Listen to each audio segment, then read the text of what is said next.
rework your interview process for your company. The hiring process in which you used to get people in can be a win for every person that comes through the process, whether or not you hire them, right? Over the last couple of years, we've received hundreds of emails from candidates saying how refreshing the process was, how interesting, that they learned a lot, that they came away with value. Because why not? I want people to talk highly of us when they're not with us, not for the sake of boosting my own ego, but hopefully to send better people to work with us, right? This is one of the best things that the big four in corporate have going for them, is the fact if the name is prestigious, people just want it on the CV, it means they can treat their employees a bit like shit, honestly, and get away with it because they've got a throw of fresh people wanting to come in each year. I know I think when I did my placement year at Deloitte, there were 30 spots given, and it was something like 3,000 people applied for them. Just to show you the relative number of how in demand it actually is.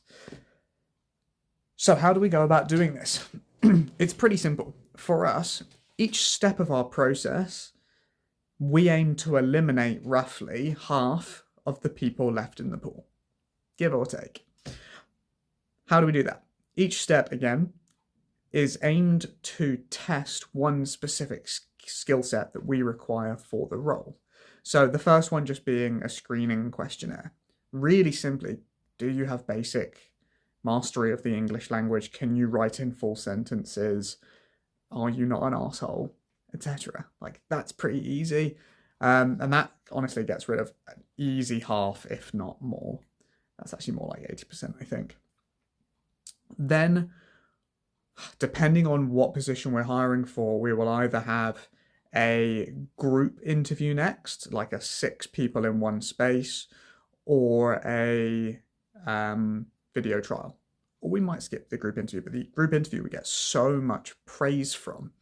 And the group interview, we go around and ask a few questions from each people, but the majority of the interview is a task where they have to work together. And it's a task that anyone with the skill set should be able to do without a problem. And so it quickly highlights whether or not people actually have the skill that they claim to, and honestly, who's a dick and who isn't.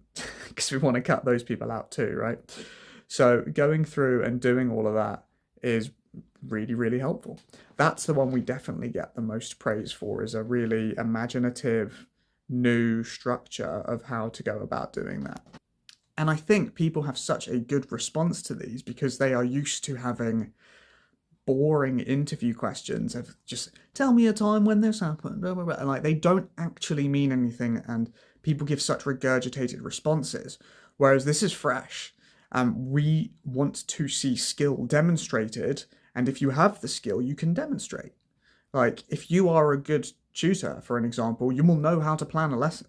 You will know what key learning things are important to do to help increase the likelihood that someone is going to come out having learned something, right? So you demonstrate that.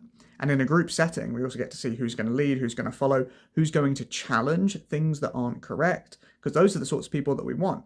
You know, who's going to problem solve, and like they've got this deliverable that they give at the end. That's fun. The next one is, from there, if we need to get a better understanding of their skill, so for the tutors, definitely, we will then do a trial or a mock video. So they will send to us a trial of them doing the job or a mock of them doing the job live with someone demonstrating their skill in full. And so we've done this with AI sales calls. We've done this with people, you know, teaching someone else a lesson, creating a lesson plan and actually teaching them. We've done it with us role-playing video calls and role-playing appointment setting calls with people. With the admin team, it's answering X amount of work in a period of time. They just get sent, and this is quite fun. We send them an email on the hour and it's automated.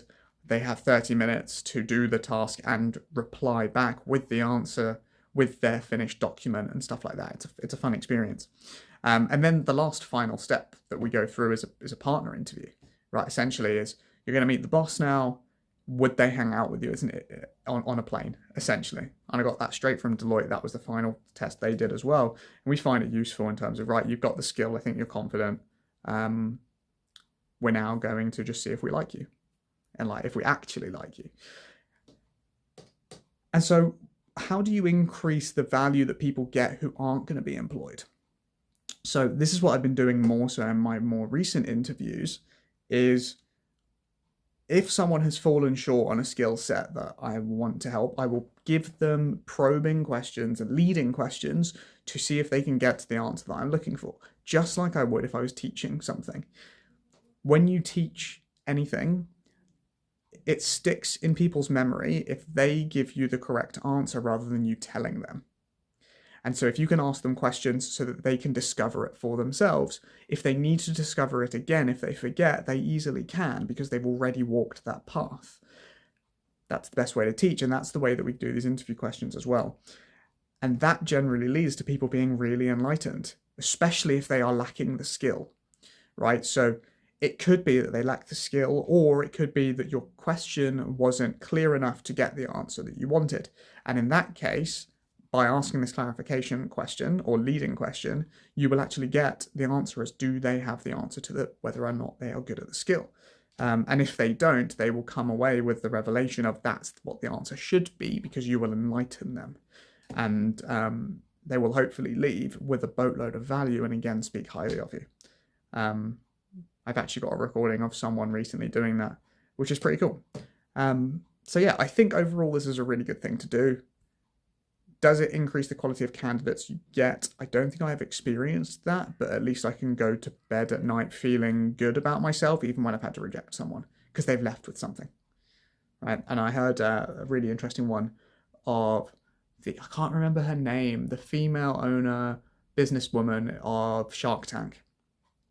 I saw an interview with her saying that she was amazing at firing people. She was the one that had to do all the firings in her company, and all of her firings, people left thanking her because she would give them the opportunity of something to do next, generally give them the advice, the value of how to move on, where to go, and like give the connections. As long as they're a good person, if they're just falling short, she will help them get somewhere else and find that space to step up. And that's what I like to do in interviews too. Interviews are not to catch people out, right? I will happily give people every resource possible to succeed and to win, because that's what they will get with us.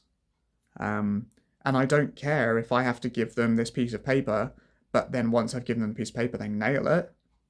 Fantastic. I'll give everyone the piece of paper. Come and work for me. All right, guys, have a great day.